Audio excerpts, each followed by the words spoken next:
Donc Sophie Binet, je suis dirigeante de la CGT en charge des droits des femmes. Les violences sexistes et sexuelles, c'est une réalité qui concerne malheureusement la totalité des femmes. C'est un tiers des femmes qui disent être victimes de harcèlement sexuel au travail.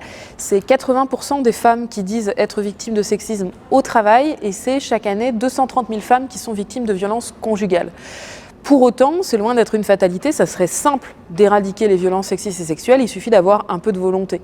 Quelles sont les propositions ? D'abord, rendre obligatoire la mise en place de plans de prévention sur les lieux de travail. Il y a plus de 80% des entreprises qui n'ont pas de plan de prévention et pour autant, aucune sanction, aucun dispositif pour rendre obligatoire cette prévention et cette négociation avec les syndicats sur la question des violences sexistes et sexuelles en entreprise. Ensuite, nous pensons qu'il y a des mesures de prévention qui devraient être obligatoires, systématisées. Par exemple, nous proposons tout simplement qu'il y ait un temps de sensibilisation annuel obligatoire avec tous les salariés sur la question des violences sexistes et sexuelles.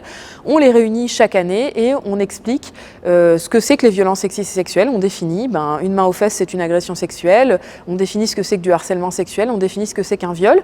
On explique ce que risquent ceux qui le commettent et on explique surtout le dispositif de l'entreprise pour les témoins ou les victimes, à qui remonter ces faits, quelles sont les protections qui existent, etc., pour montrer le cadre existant qui, dans la majorité des entreprises, n'existe tout simplement pas, ou sinon n'est pas connu par les salariés. Ça, par exemple, on l'a obtenu à la Tour Eiffel, où la Tour Eiffel s'est engagée dans la négociation. On a signé un bel accord sur les violences sexistes et sexuelles. Et donc à la Tour Eiffel maintenant, chaque année, les salariés auront une demi-journée de sensibilisation sur la question des violences sexistes et sexuelles et nous pensons que ça va faire reculer de façon très importante la question des violences. L'autre mesure que nous proposons, c'est des mesures de protection des victimes, notamment des victimes de violences intrafamiliales, de violences conjugales. Pourquoi est-ce que ça concerne l'entreprise ? Parce que les 230 000 femmes qui sont victimes de violences conjugales chaque année, elles sont aussi travailleuses, elles sont aussi salariées et ces violences ont un impact direct sur leur travail. Tout simplement parce que le premier lieu sur lequel un conjoint violent va chercher sa victime, c'est son lieu de travail, il est sûr de pouvoir la trouver.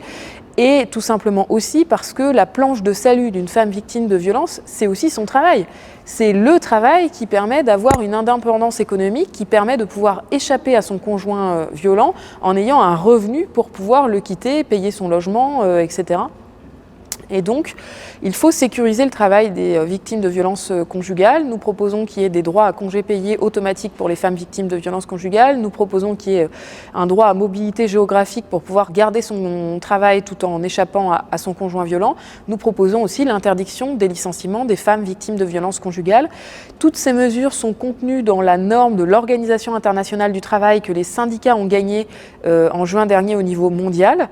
C'est la norme 190 de l'OIT que la France n'a toujours pas ratifiée. Donc il faut bien sûr que la France ratifie cette norme, mais surtout il faut qu'elle accompagne la ratification de cette norme OIT sur les violences et le harcèlement au travail d'une nouvelle loi pour mettre la France au meilleur niveau des standards internationaux et adopter toute une série de mesures pour protéger les femmes au travail et surtout débloquer les moyens humains et financiers nécessaires à une lutte effective contre les violences sexistes et sexuelles.